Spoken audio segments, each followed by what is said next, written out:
Get ready for Benjamin Knight Fuchs Live.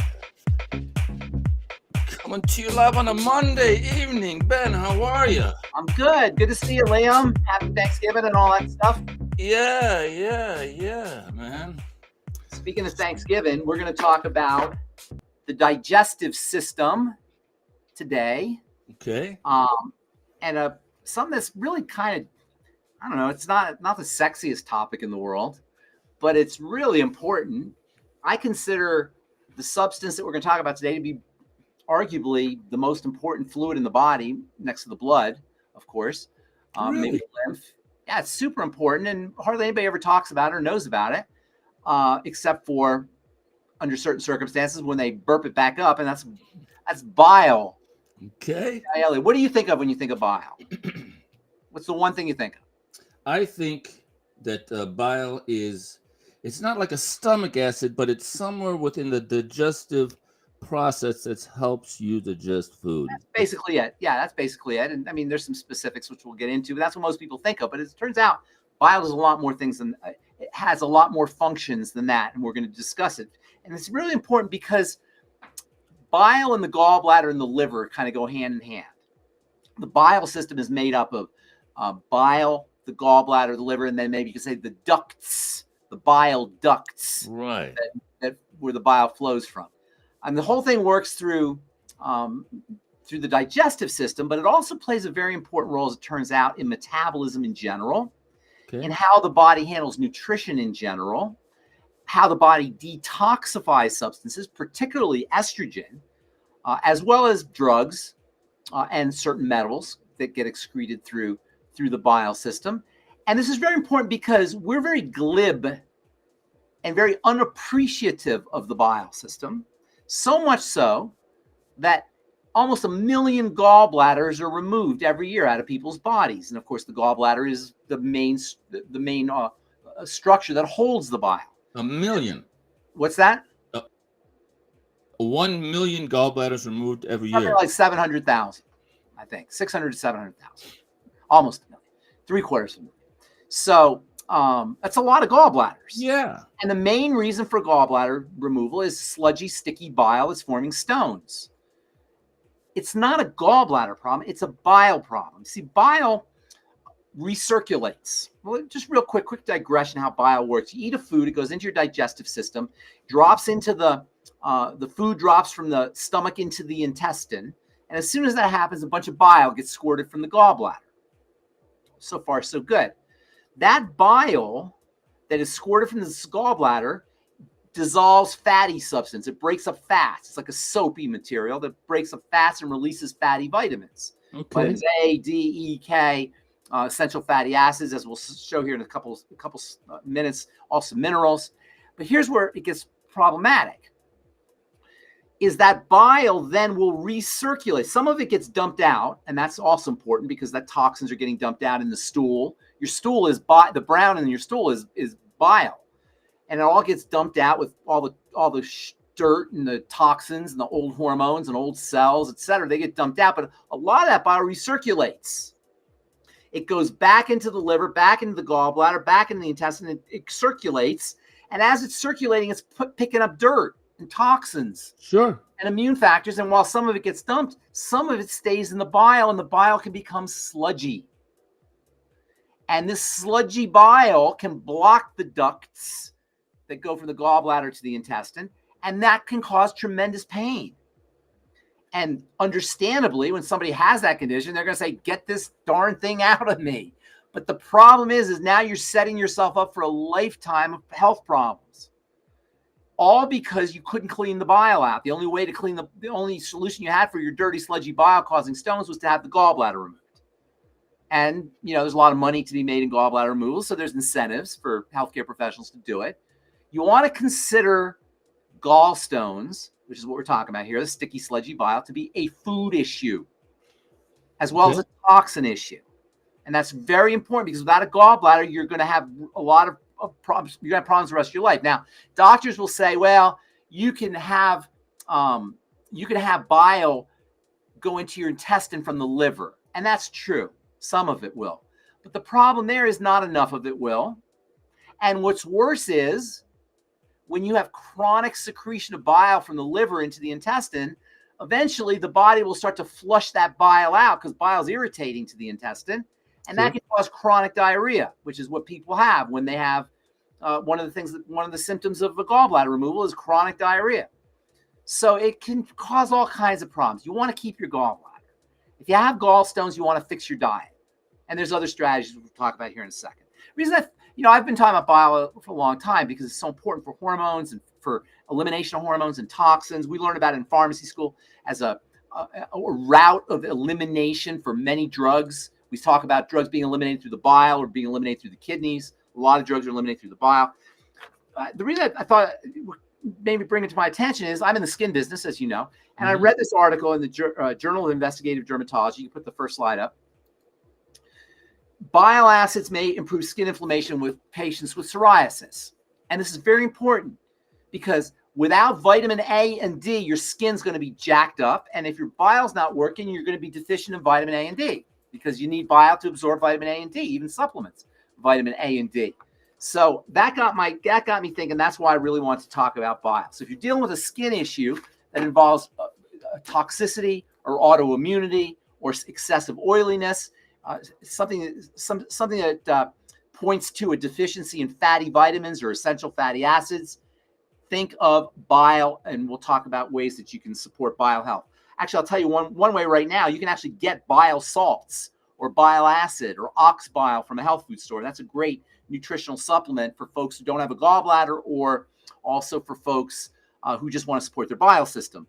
Lecithin granules or lecithin oil can also be helpful for supporting bile. Stomach acid can be helpful for supporting bile secretion because stomach acid food that's been coated in stomach acid triggers bile secretion. If you don't make enough stomach acid, you're not going to get that bile secreted from the gallbladder. So making sure you're on stomach acid supplements or using HCl, hydrochloric acid supplements, or something called betaine HCl, which we have in our longevity enzymes. Next slide. So this is a slide that talks about the various things that bile does.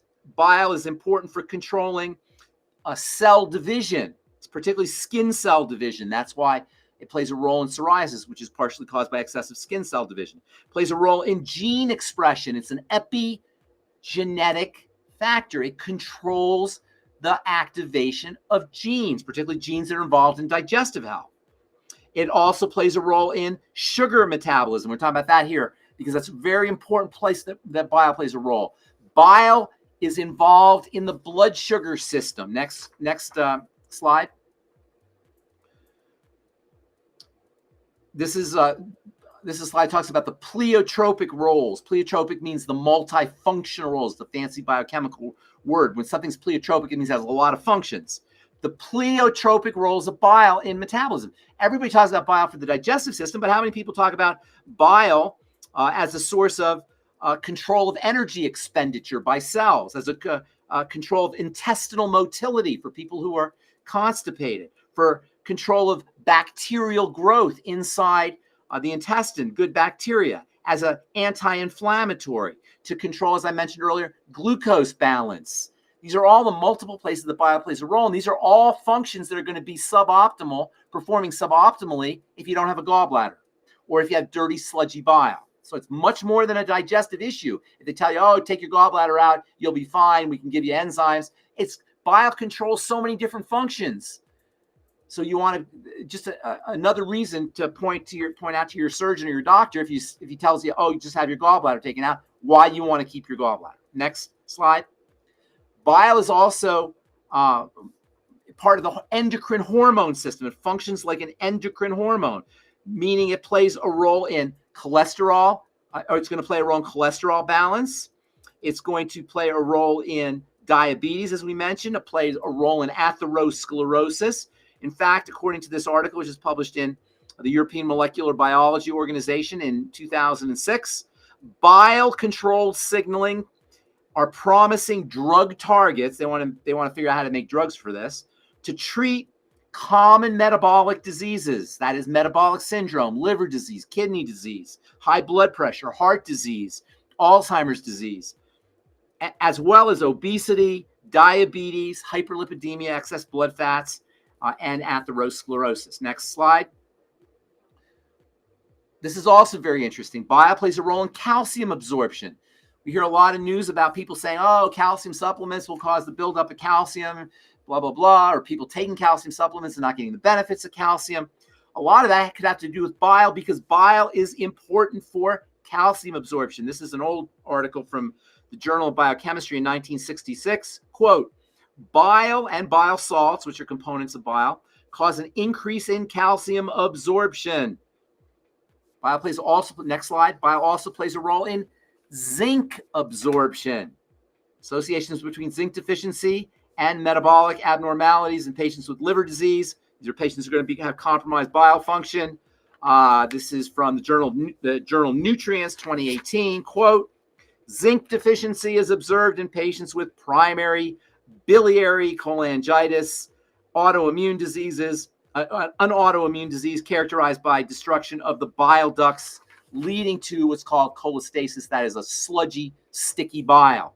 So bile is important for zinc absorption. I love this next one. This is from Aquaculture Reports from 2024. It turns out that bile can be used in aquaculture with animals or with fish and livestock as a feed supplement to improve growth, performance, feed utilization, lipid metabolism, and digestive enzymes, and the function of digestive enzymes.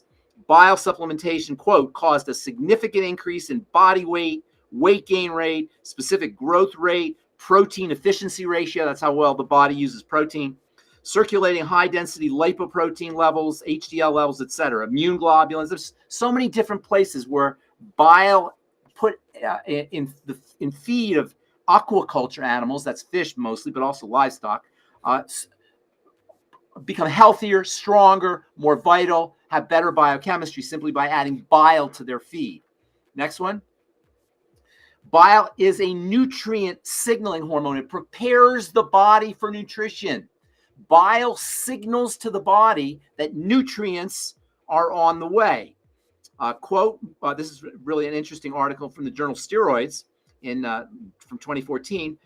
Chronic low-grade inflammation, which is associated with insulin resistance, may inhibit bile acid signaling and disrupt lipid metabolism. It's thought that issues with bile are linked to problems with blood sugar and with insulin. Both blood sugar and insulin are involved in growth, and insulin in particular is involved in feeding cells, nutrition. And it's thought that there may be a relationship between problems with bile and problems with how cells handle energy and handle nutrition. They go on to talk about it here. Disruption of bile signaling pathways may increase the risk of fatty liver and NAFLD, non-alcoholic fatty liver disease. They recently changed the name of that, by the way. I think they call it, I forgot what they call it, but they changed the name of non-alcoholic fatty liver disease. In any case, 1 out of 3 Americans is dealing with that liver problem, and it may have to do with bile or with sludgy, sticky bile. Next slide. Along the same lines, this is from the Association for Association of Clinical Biochemistry and Laboratory Medicine. Bile and the metabolic syndrome. We know metabolic syndrome is an issue, is a blood sugar issue and an insulin issue. It affects all the organs that we just talked about earlier: the kidneys, the livers, the liver, the heart, the blood vessels, the brain, the bones, the skin. There's so many places where metabolic syndrome plays a role. Well, it turns out bile acids, quote, have important roles in the regulation of lipid, glucose, and energy metabolism. Metabolic disease linked to obesity, including type 2 diabetes, non-alcoholic fatty liver disease, are associated with dysregulation of the bile system. Next slide.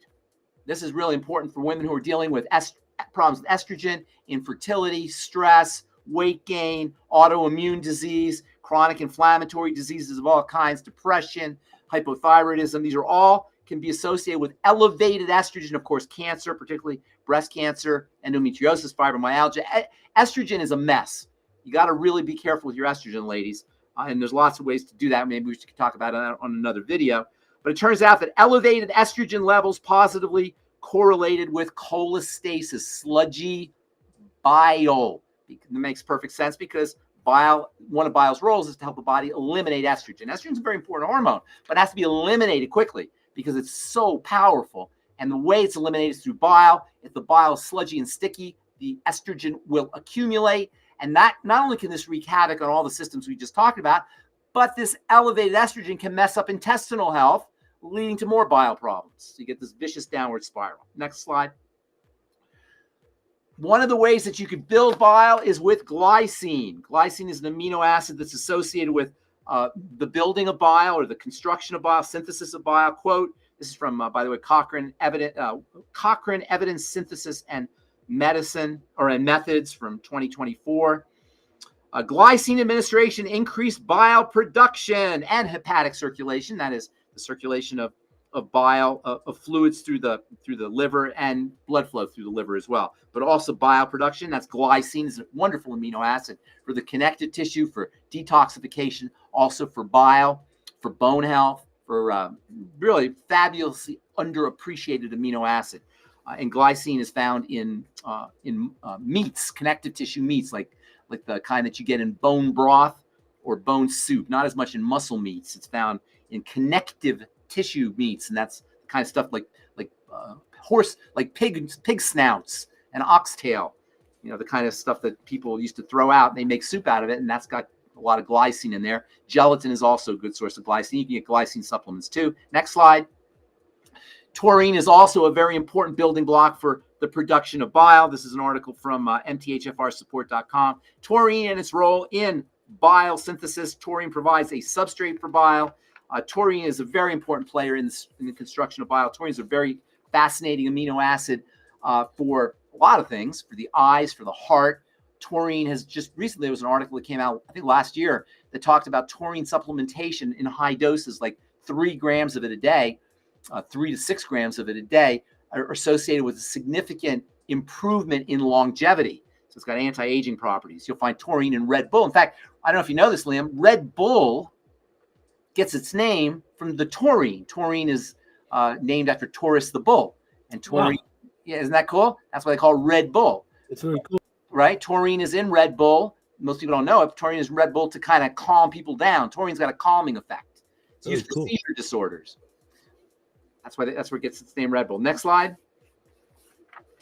And this last one is 6 wonderful ways to support bile flow. In addition to using taurine supplements, in addition to using lecithin and hydrochloric acid, as we talked about earlier, you want to ensure adequate hydration. You want to use stomach bitters to support the secretion of all digestive juices. You can buy something called Swedish bitters or digestive bitters before your meal. You can start your meals off with dandelion greens or horseradish or parsley. Something that's bitter stimulates all the digestive juices, including bile. And then also, according to this article, we talked about use glycine and taurine. Identifying triggering foods and removing them. That's what we talked about, the sludgy bile associated with food toxins and food allergens.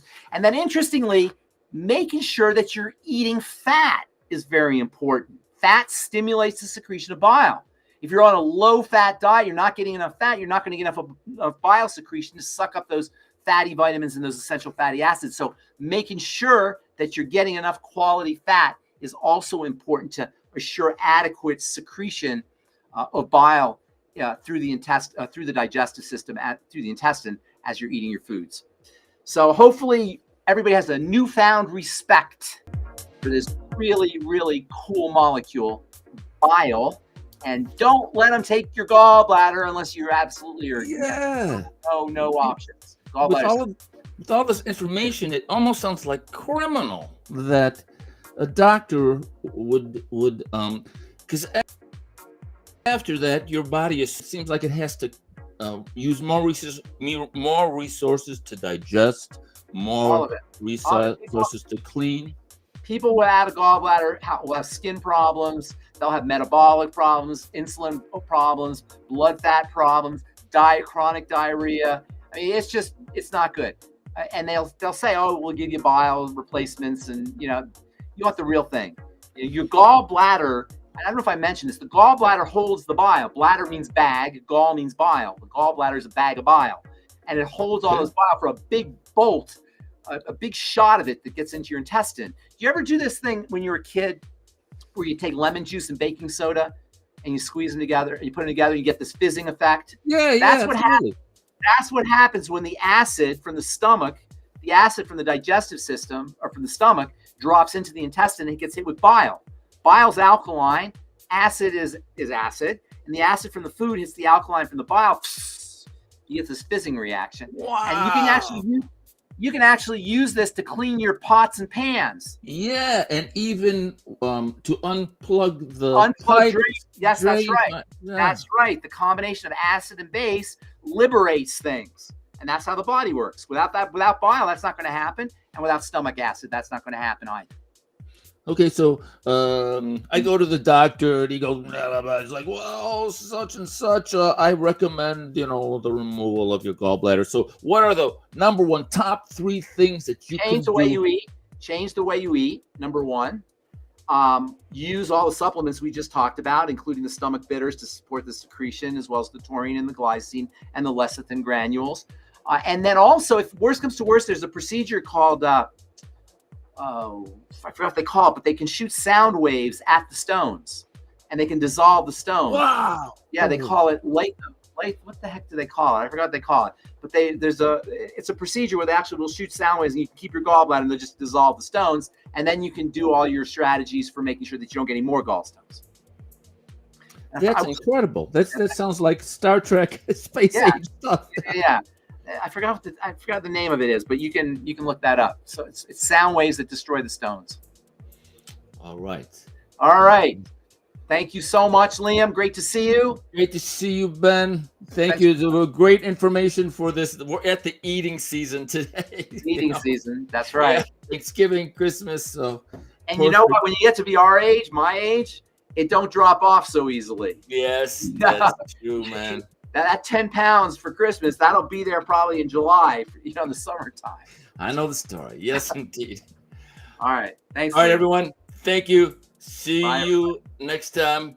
Take care. Bye-bye. Bye.